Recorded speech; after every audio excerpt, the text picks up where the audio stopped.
So that was a suggestion of making that committee as the whole number 1, so we have all 7 people's input on that. And because we're so far into the process that there is help that's needed, that's going to be, in all honesty, outside of the current 7 people here. Just people that have done this. This is actually a person who is employed by ISB that specifically does superintendent searches. And they've talked to us, we've even got a list of possible people, but we're even at a point where we don't have on paper what the actual position is, whether it's for sharing or whether it's for hiring somebody else. So that, it's something that we're getting into danger zone, in all honesty, because even if we were looking at one of the current assistant superintendents stepping up, how do we structure the pay? We don't know what we're looking for. What's the stipend? We don't have that down. It's just so far behind that it's dangerous to not have assistance with it at the most minimal of the options that we have. And this is not taking anything away from the educational fund or anything. This is coming off of the previous superintendent's salaries. So this is money that was already in the budget, so it's not being pulled from anywhere else to make sure that this position gets filled with somebody that the group determines can do what they want. Okay. I have 2 questions, actually.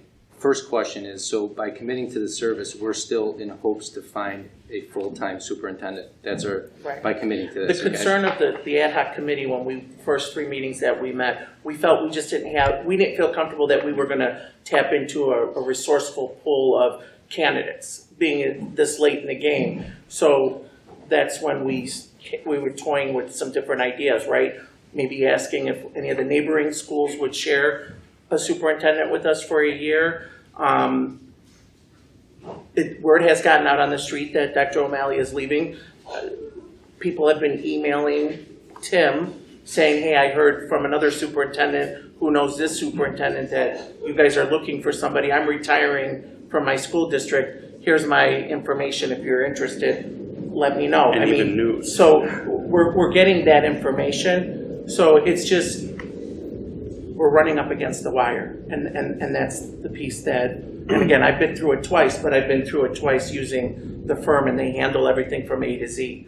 This piece of sharing is new, is uncharted for me. I don't know. So we will have to start talking to the attorney and finding out exactly what we can and what we can't do. And we also have to have the 2 districts' attorneys start talking, because they'll have to be compensation, there'll have to be different arrangements, time. I mean, you're going to take on a superintendent she has her own district. Now we're going to ask her to oversee us. So, I mean, she's going to be push and pull, you know what I mean? Right. So that's... Sorry. No. So in regards to option A, where are we at with that? Because technically option A is what we're hoping and trying to do. That's why it's our option A.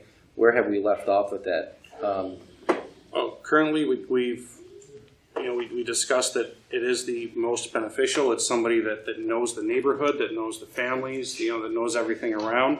And in all honesty, for the community that it is, in regards to both districts and the taxpayers, it makes the most sense.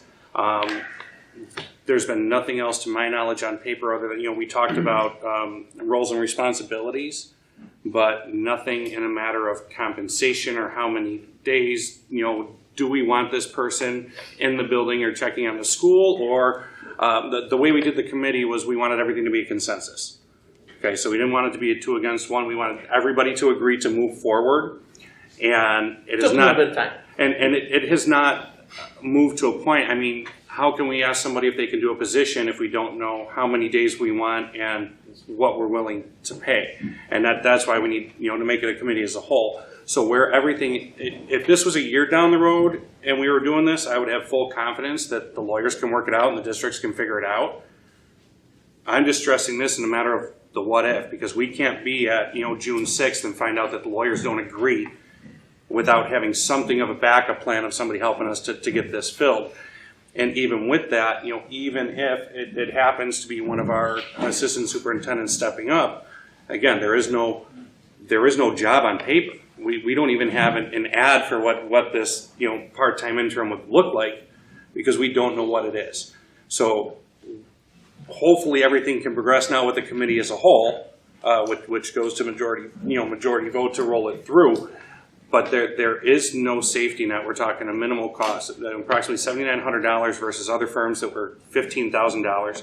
There are people that know our district. The guy helping out was actually in for one of the reviews of our building, knows the school, sees what's been on, seen some of our administration here.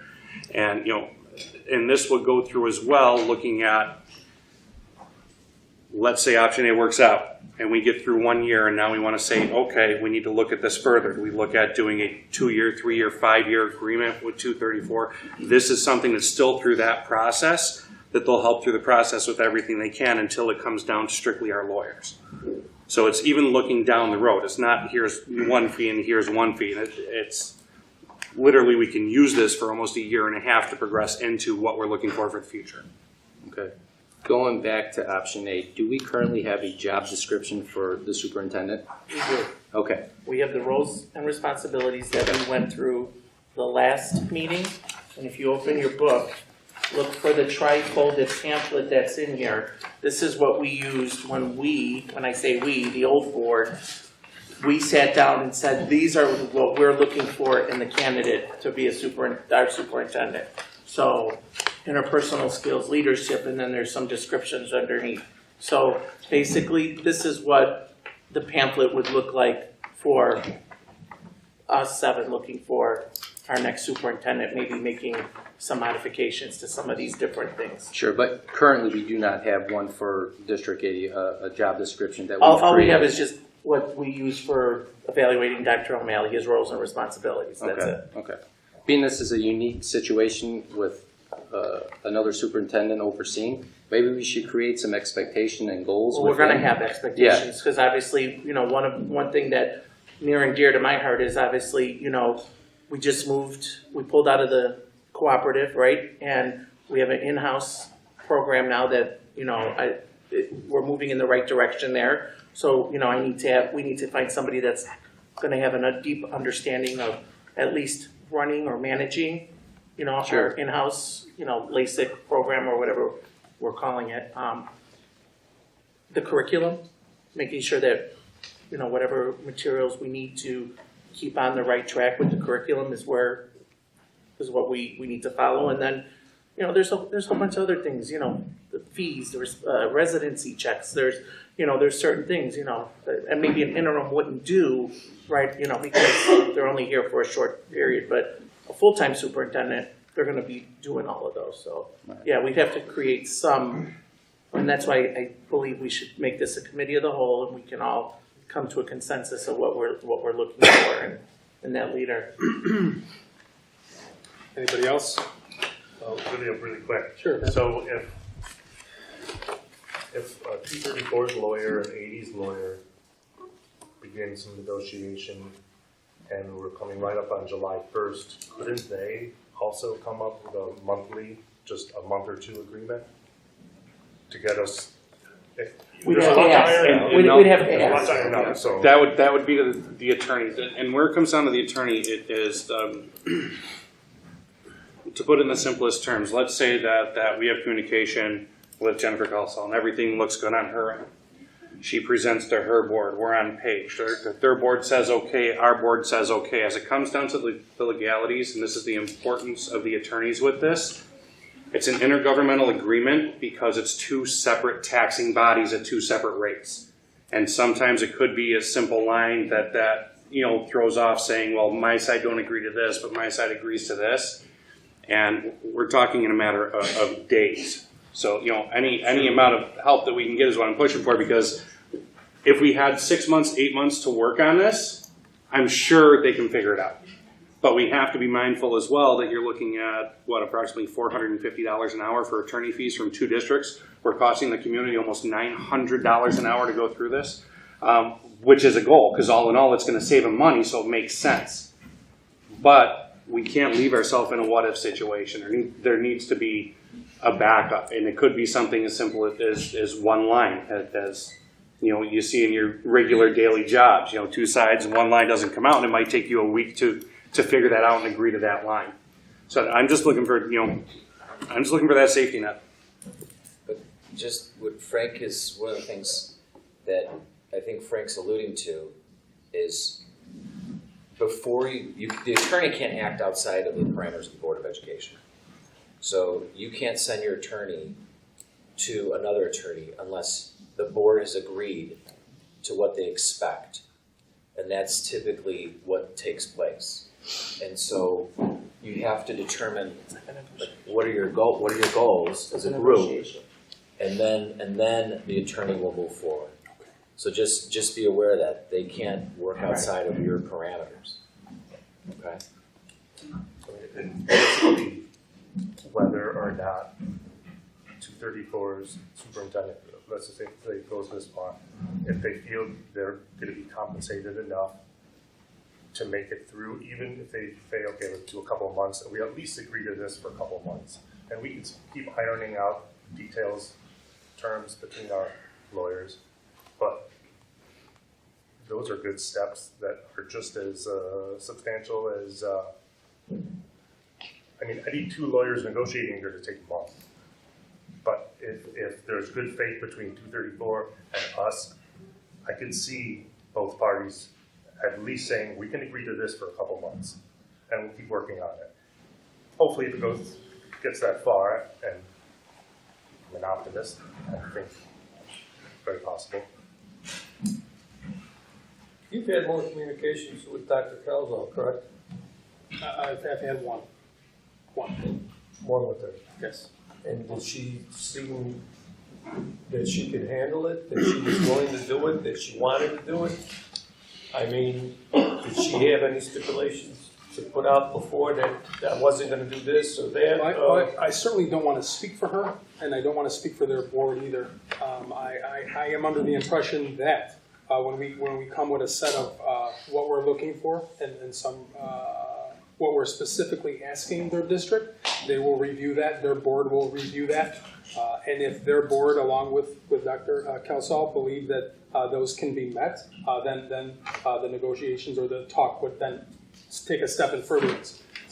So I thought it was a healthy discussion, and I believe it could be fruitful down the road. So if we don't, in the event, speaking hypothetically, if this didn't get passed tonight,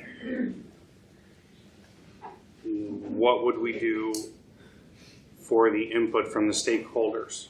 Will we be looking into an outside firm to do the survey? What would it cost? That hasn't been done yet, and that's something that in all honesty, we talked about with one of the association co-presidents that was in the meeting, that we valued their input on it. So since the IASB doesn't do that, as a separate, we've seen some totals from surveys over the past few years going into grade centers, and outside firms are not necessarily the most cost effective. For me, Tim, to answer your question, if we vote on it, we're going to vote on it. If it doesn't go through, I think we need to establish a committee of the whole meeting immediately, set our goals and our expectations, and we need to get a hold of 234, present those goals and expectations sooner than later. So that's how I would answer that question to you.